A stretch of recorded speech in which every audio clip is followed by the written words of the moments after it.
It's a sweeping problem across the state of Florida. So we asked you about it. A new public health report accuses one of the country's largest manufactured home park owners of neglecting Florida communities, creating unsafe and unsanitary conditions that are endangering residents' health. Homes of America owns more than 60 communities in Florida alone. But it's not just their properties where residents are facing steep rent hikes and neglect. The floor is coming up, mold is terrible. My doctor's done told me to move, but on mine and his income is less than $2,000. With the both of us pulling together, we couldn't pull any more than that. So you're forced to live in this. We're concealing this woman's identity because she fears her landlord may raise her rent prices even more for speaking out. She's renting a manufactured home in Jacksonville that she says is worse for wear. I can't even begin to tell you what is wrong with this house. No overhang on this trailer. When it rains in the doors. It comes through the windows. Mold was on the walls. You had to keep washing walls and bleach inside. We were supposed to pay $800. Every time I turn around, there's more than that. Now, on top of the lot rent increases, you're hit with a lot of junk fees, it sounds like. A junk fees, just the word you want to use, because I don't understand. But it's not just me, honey. It's everybody in this neighborhood. This was supposed to be an affordable place to live on her fixed income. But every month, she says it's becoming more unaffordable. Do you worry that you could be priced out of living here? If they raise the rent, I would have to. Tell me about how much you're paying for lot rent, and is that unaffordable for you?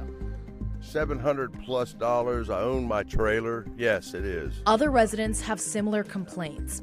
Those who are paying lot rent, like Gerard, are paying almost as much as the tenants who are renting both the trailer and the land. I don't think it should be near that high. The problems we're having out here are terrible. I find that a lot of money just to park a trailer. And you pay your own electric, your own water. There's no benefit of being here other than having your trailer parked. There aren't many other rental options under $1,000 in Florida.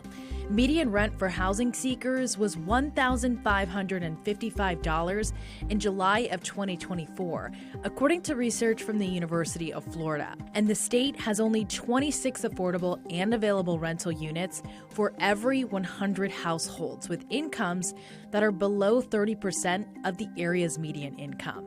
That leaves residents with lower incomes forced to live in hazardous conditions. I have to do what I have to do to live.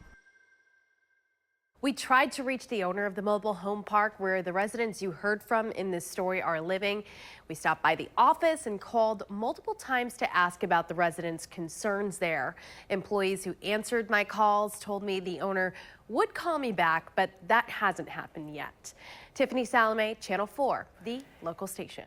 We know you'll be waiting for that. Well, Tiffany, you've actually heard from people all across Jacksonville who have similar complaints about their manufactured home communities. Yeah, Joy, just yesterday I spoke with a resident of a different manufactured home community who told me his rent has more than doubled in the last 9 months. He actually shared this letter with me of one of his more recent rent increases. And it says in 90 days, what he pays for his lot rent will increase by almost $100. And several other fees will also be increased. It's great you're shedding a light on all this. Tiffany Salome, thanks.